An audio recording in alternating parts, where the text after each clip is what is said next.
সান্ত্বনা দেওয়ার ভাষা আমাদের নেই। আমরা শুধু এই কথা তাদেরকে বলতে এসেছি, পরম করুণাময় আল্লাহ তাআলার কাছে আমাদের দেশের বেগম খালেদা যিনি নিজেও এখন হাসপাতালে ভর্তি হয়েছে, আবার রাত্রে অবস্থায় তিনি আমাদের ভাবনা হিসেবে সাহেব তিনি আমাকে বিশেষভাবে কালকে রাতে বলেছেন যে আপনি যাবেন, গিয়ে তাদেরকে আমাদের যে ব্যথা, আমাদের যে সংবেদনা, আমরা যে তাদের সঙ্গে আছি সেটা তাদেরকে জানাবেন। আমি সে কথা বলতেই আজকে এখানে এসেছি। এবং আমাদের এই শিশুদের যখনই আমরা কোনো শিশুর মৃত্যু সংবাদ শুনি, বিশেষ করে কোনো দুর্ঘটনা যখন ঘটে তখন আমাদেরকে ব্যথিত করে, আহত করে।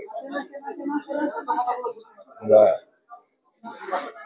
সবসময় শিশুদেরকে মনে করি যে তারা আমাদের ভবিষ্যৎ, জাতির ভবিষ্যৎ, এই পরিবারের ভবিষ্যৎ। এই পরিবারটাকে তাদের যে ব্যথা, তাকে সন্তান দেওয়ার ভাষা আমাদের কাছে নেই।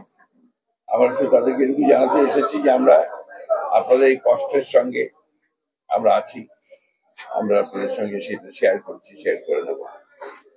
আমরা আল্লাহর কাছে আমরা দোয়া করি আপনারা এই কষ্ট সহ্য করে দাঁড়াবেন এবং স্বাভাবিক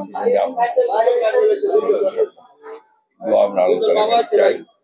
আল্লাহ তাআলার কাছে এই দোয়া করছি, আল্লাহ তাআলা তাদেরকে যেন সাহায্য দেন। একই সঙ্গে আহত হয়েছেন আল্লাহ তাআলা